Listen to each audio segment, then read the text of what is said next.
I am so freaking excited that Jeb is here. Jeb, who are you? What do you do? Tell us about yourself. My name is Jeb. I'm a filmmaker and musician in New York. That's probably been said maybe, I don't know how many millions of times, but it's true. The word New No, York. in New York. Yeah, that's probably like the classic thing. Yeah, I'm here. I'm here, and it's nice.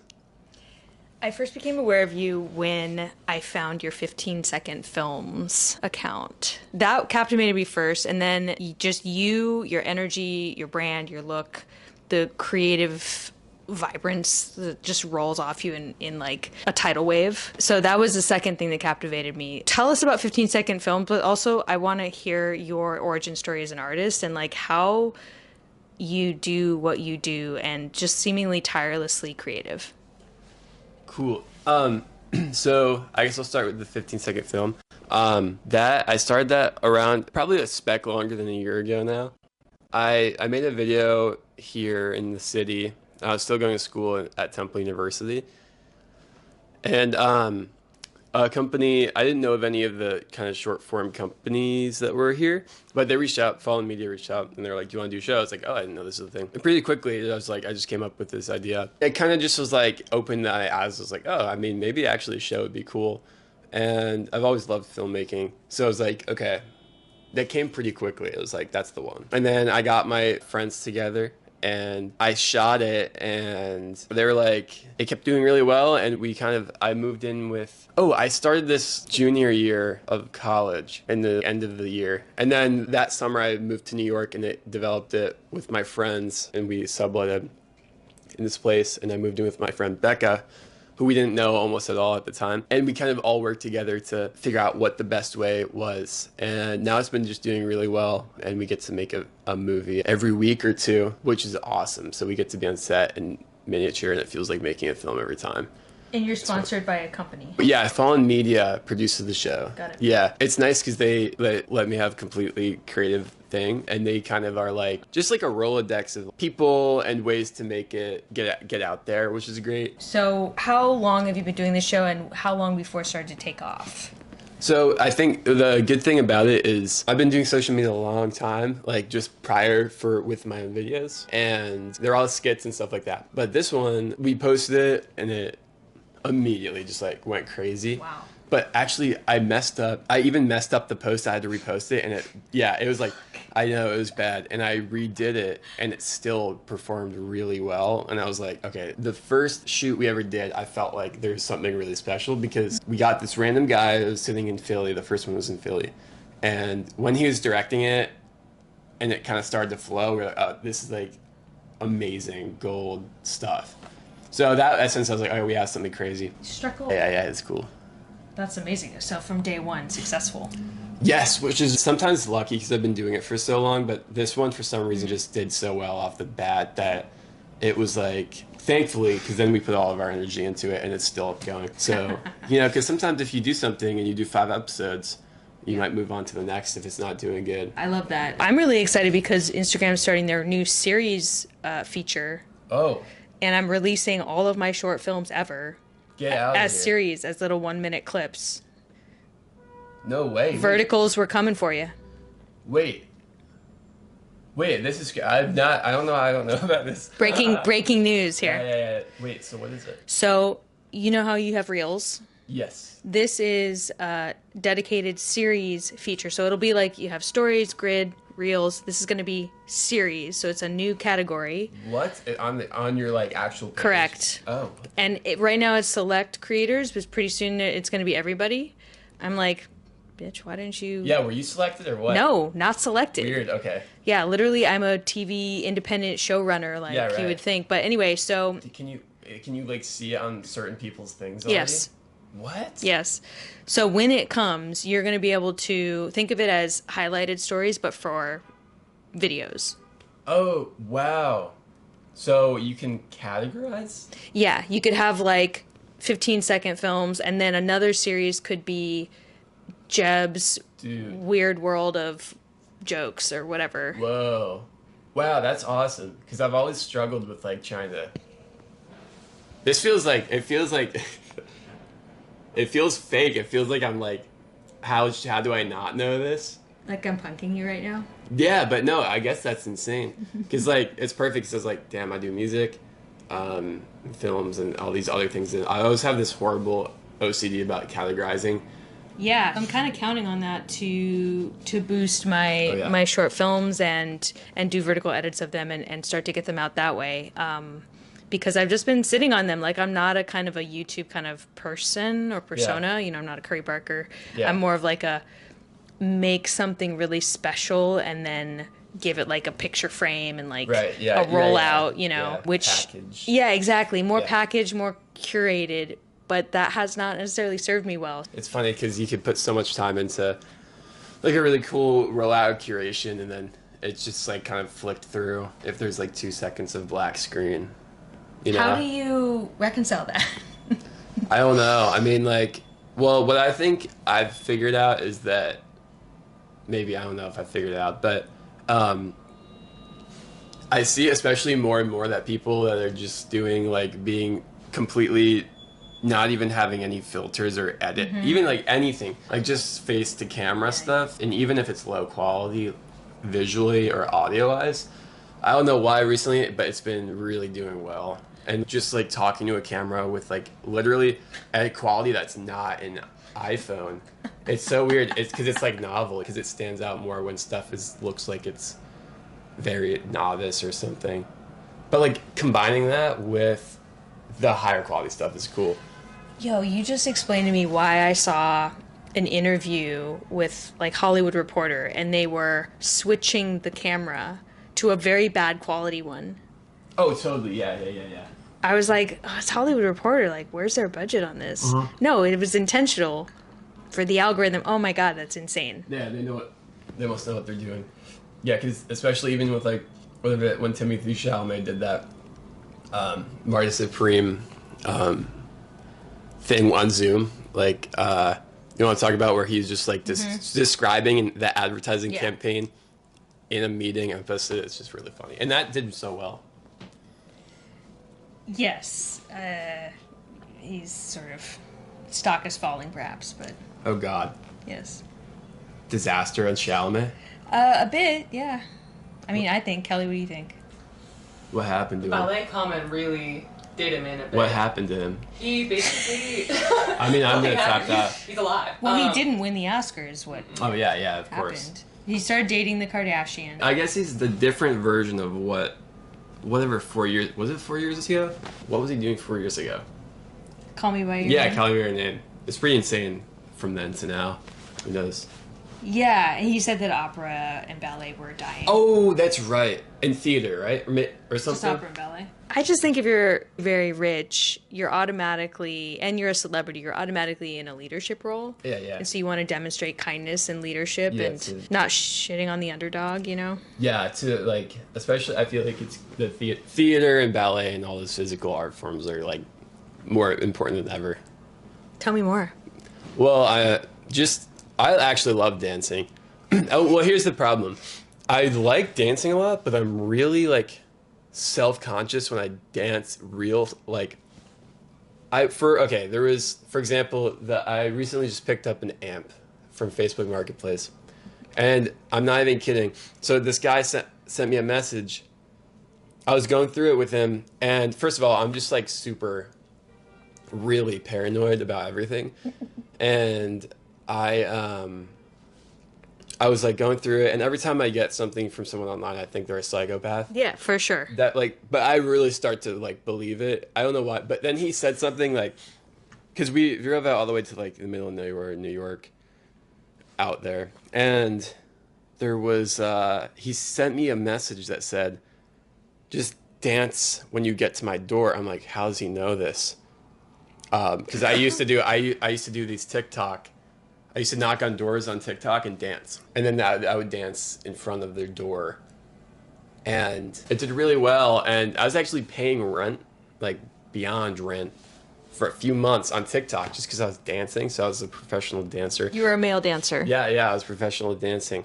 But I didn't know how this guy knew it. And I swear I got to the place with my friend, and I was like, it took a while for him to open the door, and I was freaking. I was like, dude, I don't know where we are. And he opens the door with a but his phone recording, and he's just like 50-year-old dude, and he's like, he just is holding his phone, and he's like, dance.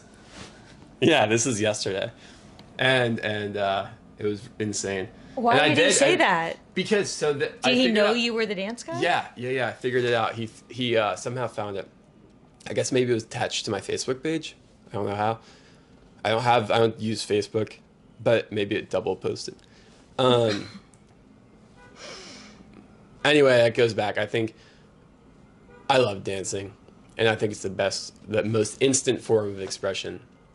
Did you get the amp? Yep. Did he apologize for being scary? No, he wasn't scary. He was actually really nice, and he made great. Coffee cake. So yeah. Sounds like you really saved that one. Saved it? Yeah, that could have been a tough situation. You never know. It could be that way. It could be that way with one thing. I don't know. Yeah. People used to make edits of me dancing all the time. There's a bunch of weird edits back when I was doing like really short skits. But those, you could probably find them somewhere. I used to do bathroom stall pranks. Wait, like what? I used to like put mannequin heads over bathroom stalls. This was when I first making videos in college, and like they did so well, and there's still people. I am like cycling out of people who I lose 8,000 followers a month and gain 8,000 followers because I had so many people that were following me for this absolute bullshit that I was making. And like I'm stuck in this void. So they were like clipping your bathroom stall humor? Yes, it would get fucking like 100 million views. I'm so serious. It was crazy. Wait, what would you do though? You would put a mannequin head in a stall? Yeah, I would just walk up and put a mannequin head over a stall. People were shitting. And I actually almost got punched in the face for it once. It was horrible. I don't even know what. So that's place. Putting your body on the line for your art. I know, yeah. I'll never be able to get away from that. You can't stand it. On that note, very serious stuff here. Going back to you as an artist. So I say this as a tired person. You have so much energy. Yeah. It's amazing. Like, I know some of it is just being young. I was young once. Oh, God. But some of it is, I think, you uncorking your creative energy and, like, unleashing that life force. Right. Yeah. So how do you stay uncorked, so to speak? Uncorked, like the cork flowing on the, like, wine bottle? Yeah. It's just always flowing. Oh, good. I like that one. I do have quite a bit of energy, which is good.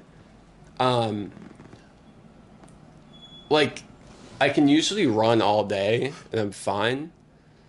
Which is funny because I do actually think I'm doing a lot, but what I think happens is I do all this stuff and I don't physically feel tired, but it really, really catches up in weird ways with kind of like strange neurological things that happen in my body, I think. I don't want to go down that hole, but that's something I think about. Anyway. Wait, I feel you though. Yeah. I had that recently as well. Oh yeah, it's like my neck manifests. would just start twitching. Yes, actually the exact thing. I have muscle fasciculations, but they're all over my body and they've been happening for 2 years. I could talk about that forever on a neurological podcast. I think the reason that I can do so much is just because I'm so excited about all of it. Like I love it and I'm really excited. I'm finding things to be. I don't care that if I'm a little tired, and yeah, it just keeps going. But then I get tired and I sleep. Of course, but you sleep? Yeah, I sleep and so I'm sleeping really good recently because I moved into a new place. Hell yeah! It has a tree and it blocks creeps from looking in. Yeah, it's nice. That's amazing. Yeah. You were at Tribeca. Yes. How was that? We ran into each other there and had a great chat at a party. How was it for you? It was really good because Tribeca's, I think, maybe one of the only film festivals that actually have been doing. They're on the cusp of like newer things. They do like Sundance, Tribeca. Yeah. They have the social media. They had Tribeca Now, which was a new online work, but they curated it to where it had a crossover with film, so all of the stuff was kind of episodic, like film and TV, that was combined on social media that didn't lose the essence of quality. And so we were selected 50-second film, which was amazing, and we got to have our whole it wasn't a premiere because they were aired, but we literally we had Theatrical premiere. theatrical premiere. Yeah, we had the red carpet thing, so all my friends we all got to mess around and just take pictures there, which was funny. And then we went in to the AMC on Broadway, which was awesome, and it was one of the big rooms, and it was literally completely sold out. Wow. And there were other amazing people I met there that were doing their own shows and also film. We were all in the same world there, and it was receptive really well. I edited the vertical things because you know how we have the narrative part that goes before, and then we have the actual film. I edited it so where it took up the entire screen for the actual. Oh wow. For the actual film, so we had the full widescreen film shown of the episodes, and it was awesome. So I'm so happy about that, and I just met a million people.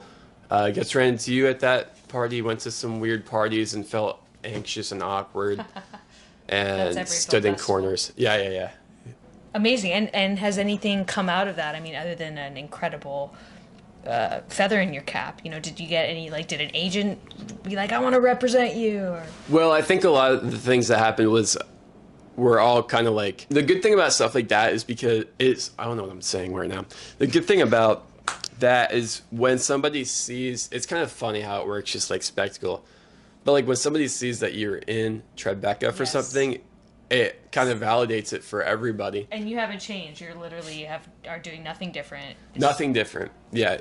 It's a validation thing from the outside, which is actually, it's good that these things are there because how else, there's got to be some kind of thing for credit to be built. Yes. But, so that means that but it's being accepted in the mainstream, critical reviews and stuff. Yeah, exactly. And that has brought a lot of just that validity in myself as a person doing stuff, not internally. It was definitely super fun, but for people to be okay, this guy's legit with filmmaking and social media especially. I've talked to a lot of people. There's a lot of people with a lot of things to do and potential, and it's just for expansion, but I'm kind of okay, where do I go with it? Where do you want to go? Let me ask that. I've been talking about this a lot. There's 3 kind of ways that I all want to do them equally, but I just know it's very hard right now. One of them is I want to continue doing short form stuff and integrating it with film or very curated stuff on the same curation as shows and films, and working with characters really on these episodic things and doing that and expanding them with longer versions of those. I also would love to expand 15-second film into a longer. I'm trying to figure out that with budget wise how that would work, but I'm super confident on the idea of there are a few characters and episodes that have done really well for 15-second film.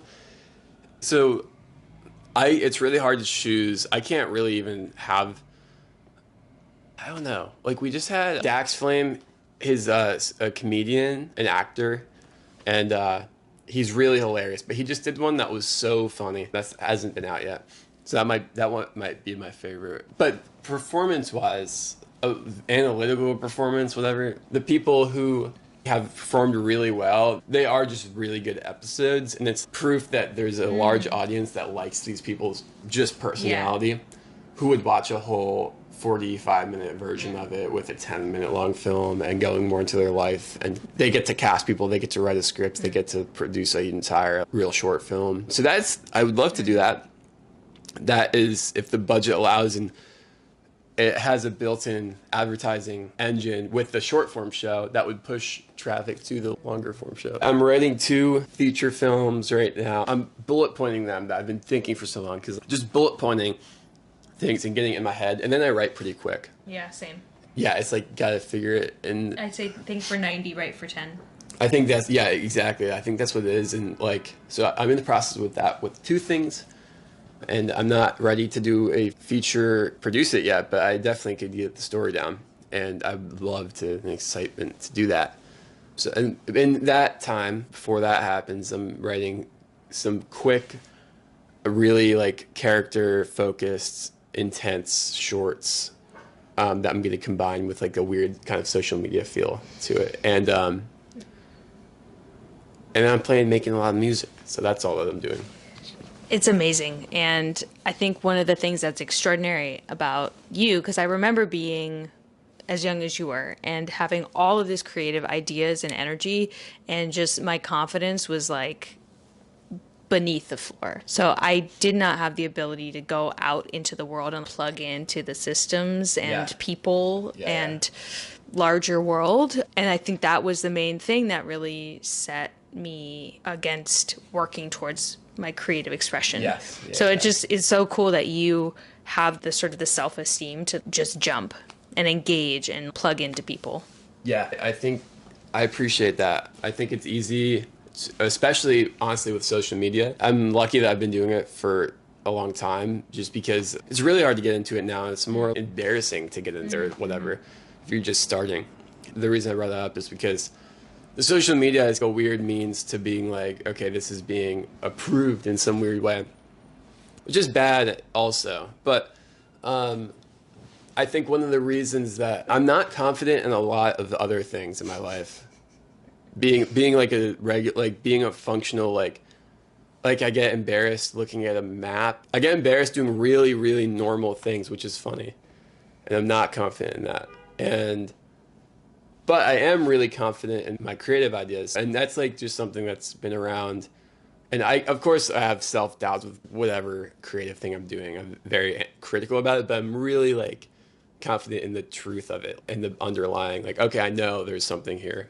And like the original feeling. Execution can vary, but execution. And if I didn't make this stuff, I'd be really sad. I was just like, I couldn't, if I don't make it, I'd be sad. So it's kind of no choice. Well, for sure. So, and no pressure, but whenever you're ready to have me direct in 15-second film. Oh, totally. No, 100%. I can make myself available. For sure. To you and your team. You have famous ass directors on there. There's, we just did one with Nicholas Refn, which was crazy. That was pretty bizarre, and it did really well. I saw it, And it was a good episode. I made sure that I edited it and curated it. So weirdly, he made a film called Bronson, but for some reason I didn't. Bronson? Yeah. It was so good. I didn't actually know this, and I didn't know about Bronson. But I casted this guy who's really buff and a really hilarious good actor, Mike. And without knowing it, but it turned out to be like a miniature version of that character. Yeah, he looks like Bronson. Yeah, it was weird. I don't know how it just happened, but anyway, I think that Nicholas Refn doing the film and it doing well really has unlocked some. I think for this next year, it's going to be like, okay, whoever the director. Did I tell you that? I think I said that to you. Did I not say that? I was like, my dream is to have Herzog on. He'll be on. I think that's when I'm ending it. That's the last. Because seriously, that's actually my dream to have him on. I think it'd be so funny. You will get there. Yeah, no, I think it'll happen, which will be, I'll explode that day. Insane. But yeah. You're doing it, man. Yeah, it's true. It's cool. I'm just trying to translate it. I cannot wait to translate all of this knowledge into a feature film. Yeah. Eventually. Or something else that's of the scale. Yeah. Well, like the feature film tour that's music. And acting on stage. If this year has taught us anything, it's that Hollywood loves a young white man who has conquered a corner of the internet. This is the problem too. Like, I mean, I was talking to somebody about this. I think a lot of big people have seen that Backrooms and Obsession have done well, and especially the case with Backrooms.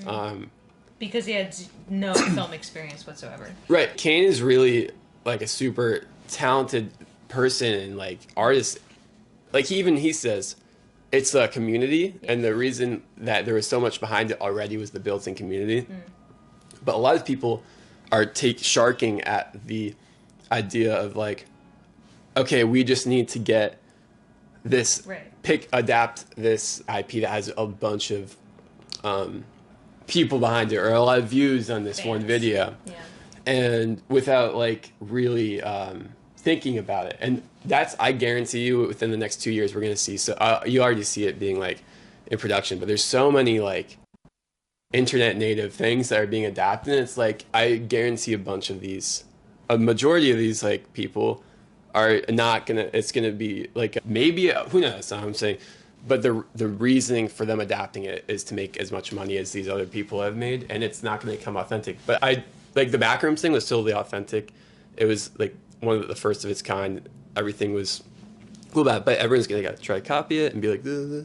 Yeah, because they don't understand what they're copying. Exactly. Yeah. He is a world expert on backrooms. Yes. He is the world expert on backrooms. Yeah. And Curry Barker is the world expert on really hyper focused short form idea that translates into long form execution. Yes. I mean, he had hundreds of sketches that he had been filming for quite a long time, and like Obsession, there is no B plot.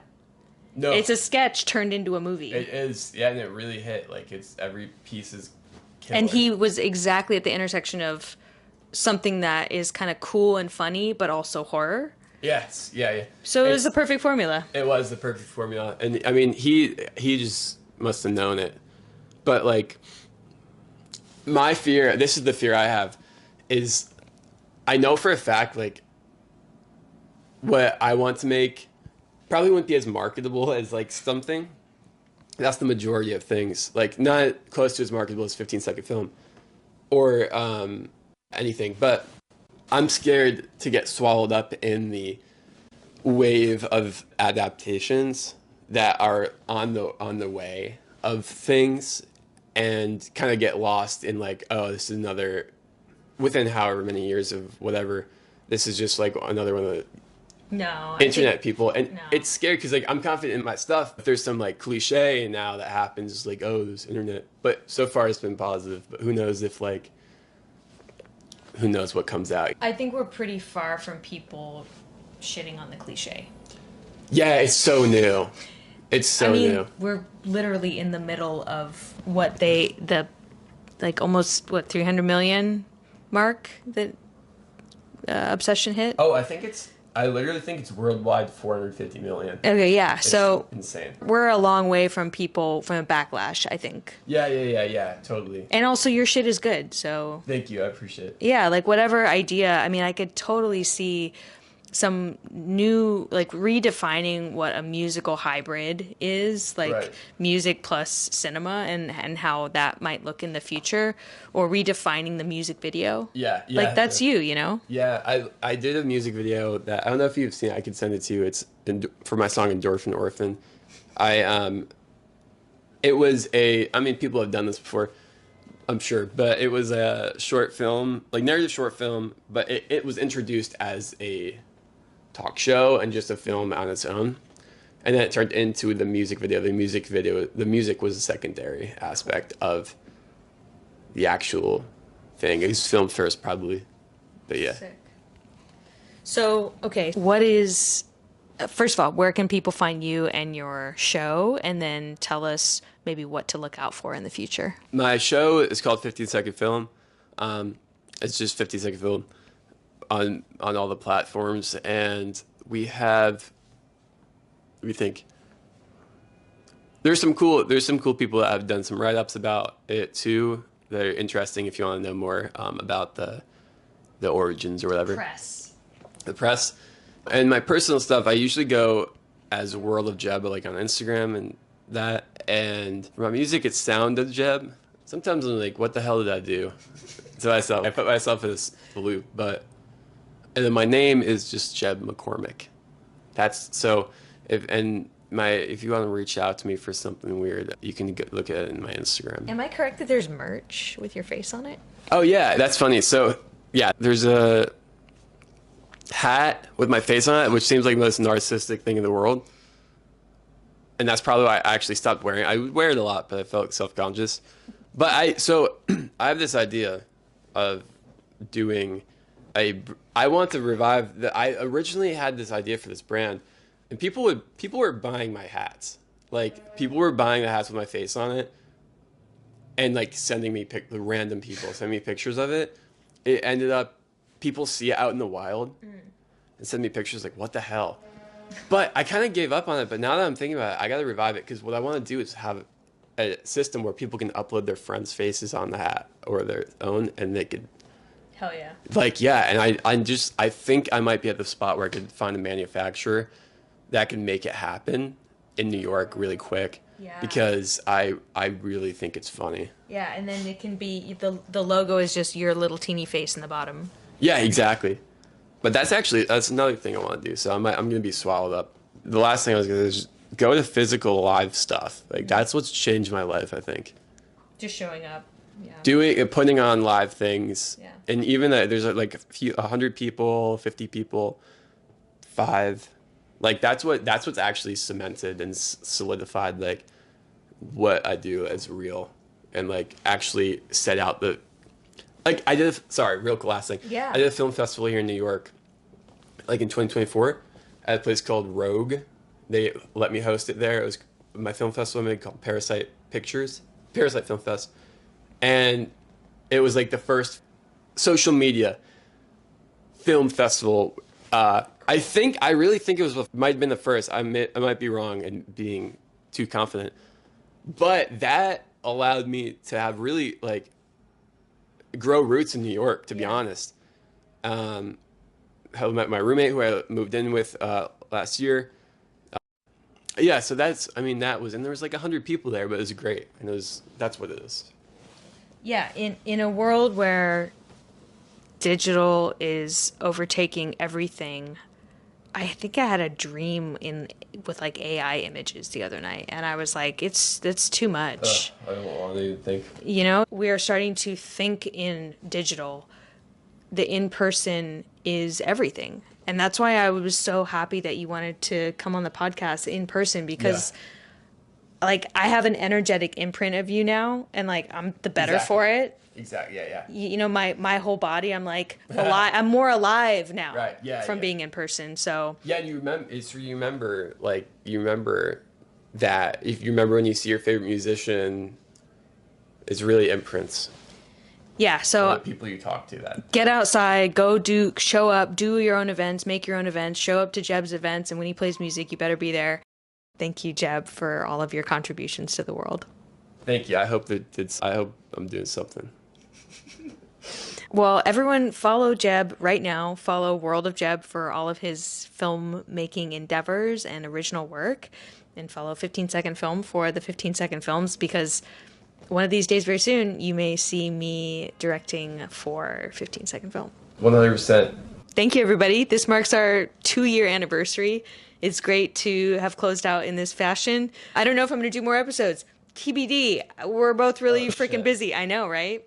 Well, I'm honored to be the last, if that's the case. TBD, folks. Stay tuned, and thank you so much, Jeb. Bye. Nice. Bye-bye.